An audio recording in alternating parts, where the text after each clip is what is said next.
నీ భవిష్యత్తు మీద కానీ, నీ క్యారెక్టర్ మీద కానీ నీ సహవాసం బహుగా ప్రభావితం చేస్తుంది. బియ్యం ఉన్నాయి, బియ్యాన్ని పసుపుతో కలిపితే ఆ బియ్యం అక్షంతలు అవుతాయి. అదే బియ్యాన్ని బొగ్గుతో కలిపితే చేతబడికి ఉపయోగిస్తారు. అదే బియ్యాన్ని బెల్లంతో కలిపితే పాయసం.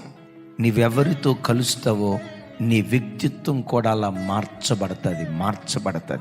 వర్షపు నీళ్లు స్వచ్ఛమైనవి. ఈ వర్షపు నీళ్లు బురదలో పడ్డాయి అనుకోండి, స్వచ్ఛమైన నీళ్లు మురికైపోతాయి.